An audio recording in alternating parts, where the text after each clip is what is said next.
over the past year. We've helped to house 300 households, and we prevented thousands of others from becoming homeless.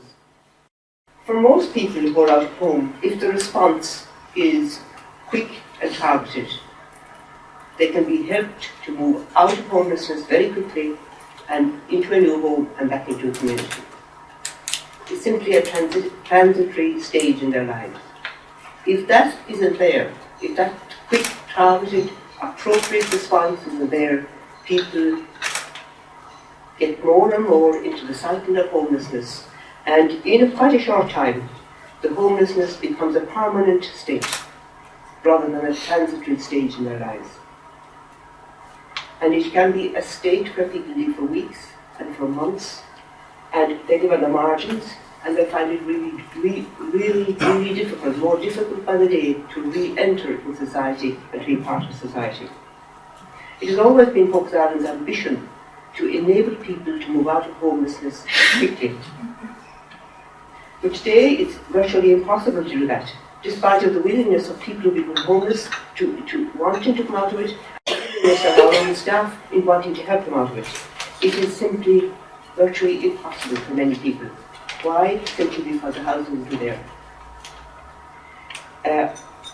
And this situation has developed over the years, over our best years. The situation was when we had the biggest house building program in the history of the state. Only 6% of that housing was social housing. In 1992, 30% of the housing was for social housing. In 1991, there were 23,000 households on the waiting list. In 2008, at the end of the boom, there were 54,000 households on the waiting list. Today, this has doubled. There are nearly 100,000 households on the waiting list. And that is nearly 192, or about 192 people in need of housing. And the other worrying statistic is that 1 in 7 who use our service, who use homeless services, are children. And that, I think, tells us the impact of homelessness on families and on children.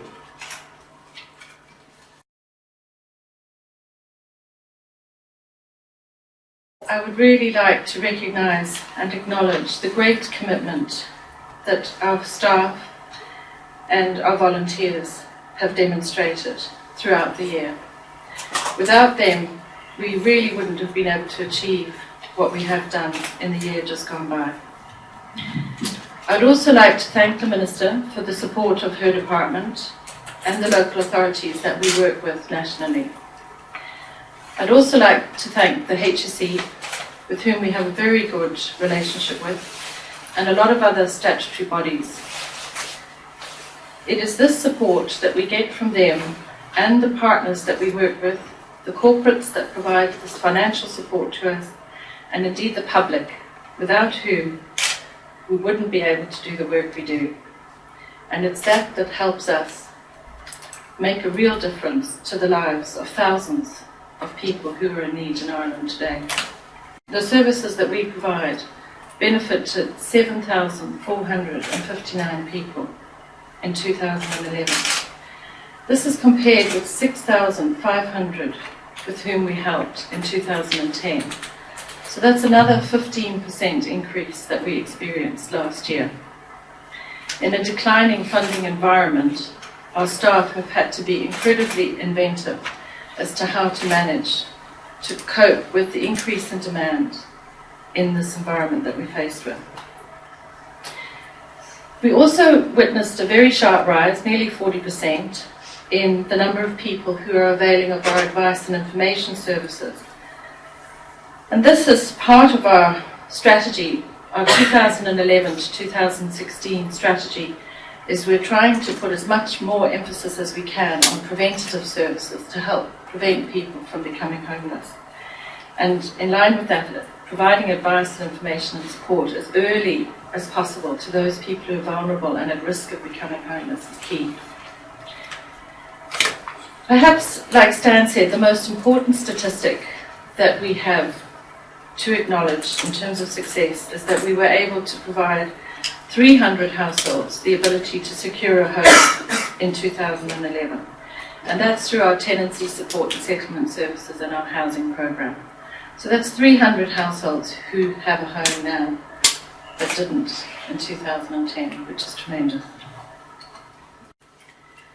The Dublin Region Homeless Executive has been very good in setting a target of 900 units to be provided for people moving out of homelessness in Dublin for 2012.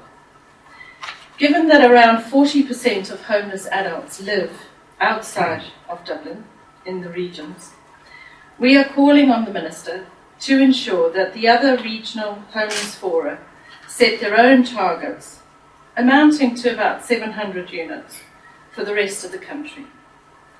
This national target of 1,600 units per year for this year and next must be set, and it must be achieved if we are going to end long-term homelessness by the end of 2013.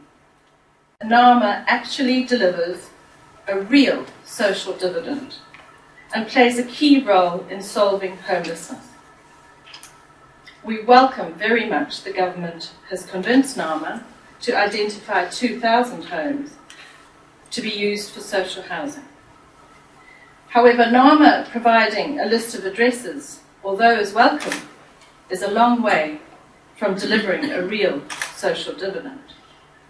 NAMA must be put under real pressure to ensure that the developers and banks do not resist arrangements to rent their developments as social housing, or use the security which citizens have given them to fight against the public interest. Not only do we believe that 1/3 of these social homes should be allocated to people who are ready to move on from homelessness, but in fact, it's that third should be the very first third to come on stream, because people in homelessness are the most vulnerable in society. They need to be given priority. It makes no sense for this country in these desperate times to be awash with homes on the one hand, and yet the state is failing to deliver homes for people who are homeless on the other. A new survey that Focus Ireland conducted with Amarak Research has shown that in fact the public will support NAMA playing a key role in tackling homelessness. The survey found that 85% of the public agree that empty houses under NAMA should be made available for use at a reasonable rent to individuals and families who are homeless. So it's brilliant to know that the public is on our side. I'm delighted to be here as Minister for Housing this morning to launch the Focus Ireland annual report. I hadn't actually realised I was the first Minister to come and do this, but I'm very honoured and privileged that I am. I think it's appropriate that we also acknowledge the inspiration of Sister Stan. Over many years, I've always known about Sister Stan and the work that she's done. The theme of the report is creating homes together. And again, I want to reiterate that despite the financial difficulties, and we're all very much aware of them, and we obviously have very challenging economic times and, quite frankly, a shortage of money. I think if we had a lot more money, we could achieve a lot more, but we have a genuine shortage of money. But despite that, the government is fully committed to protecting the most vulnerable and marginalised in our society, and indeed to the commitment referred to already to end long-term homelessness. I know also that right around the country there are people working in this area who are absolutely dedicated to help families, the variety of families. You know, there are all sizes and kinds of families in the country, and they need to have their needs met in a way that is appropriate to their needs, to ensure that they can secure a place to call home and can settle into their local communities. And again, I'd like to acknowledge the achievement of Focus Ireland in that year, the year we're talking about, 2011, of providing a place called home and a home for 300 families in the country.